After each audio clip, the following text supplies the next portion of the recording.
Okay, this is Pete Feenstra at High Voltage talking to Joe Bonamassa. We're going to talk about BCC2. Joe, it's great to have you. Yeah, Pete, good to see him. Pete and I go way back, you know. Yeah, about that far. Promoted some of my first gigs here. Oh, he always tells that. It's very kind of you, Joe. But you've come up with the best rock album of the last 10 years. You're on it. You're the guitar player. You've written 2 songs. How do you differentiate between your own material and the stuff you bring to BCC? Well, I mean, obviously, I can be a bit heavier in my approach.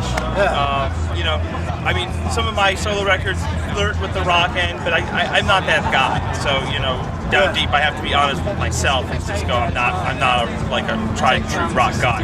But I can masquerade. Well I can masquerade as one.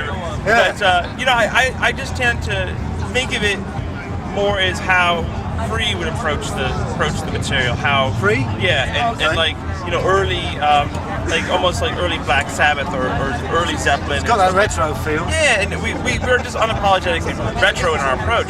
So that's kind of how I put the whole, you know, my bits in. And then you got Glenn's input, of course, who's 100 miles an hour. Absolutely. I mean, like, you know, and it works because the two voices, you know, are so different, and you know the melodies are different, so it really works. And the curious thing is there is a blues track on the album which he wrote, which sounds like you. Everybody says that, yeah. Oh, really? Everybody goes, "Oh, isn't that your song, Little Secret?" It Yeah. wasn't mine. He wanted to write a blues song, so he wrote one. And do you play that live?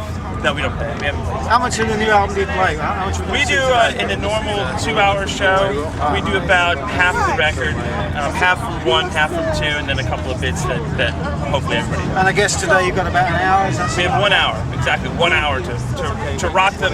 Do you feel like you're a real band now that you're on the second album? On the second album, we're 8 weeks into the tour, and we haven't killed each other yet, or nobody's quit.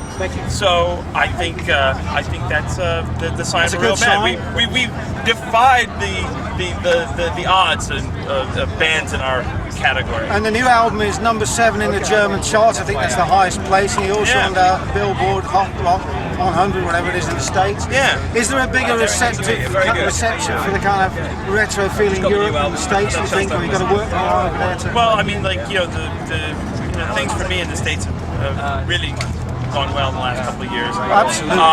But you know, I think ultimately, like it's like anything else. You know, everybody has a reputation, but we're really launching a new brand. You know, Black Country Communion is like a new brand, and not everybody who's actually a fan of mine even knows I'm in a band called Black Country Communion. Yeah, and you would think everybody would, but they, you know, so we're actually going out there and, you know, selling at retail, like you know, I had to do it. It's kind of weird. You recorded the whole thing in Hollywood, but you bring it over to Europe, build it up over here, and then you take it back to America. We started in America. We started our tour in America. Was it good? 8 shows. It was great. People loved it.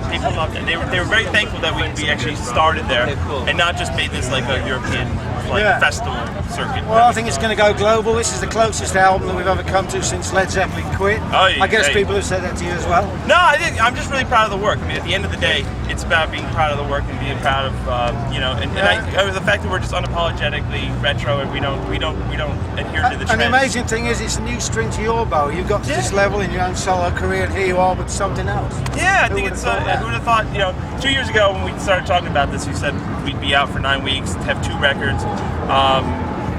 I mean, and here you still are doing it. We're still doing it. We're at the High Voltage Festival. It's been Pete Feenstra talking to Joe Bonamassa. Love this band. Get ready to rock.com. It's been an absolute pleasure. Have a gas. We're going to see you later on. Good afternoon. Thanks for turning on the camera.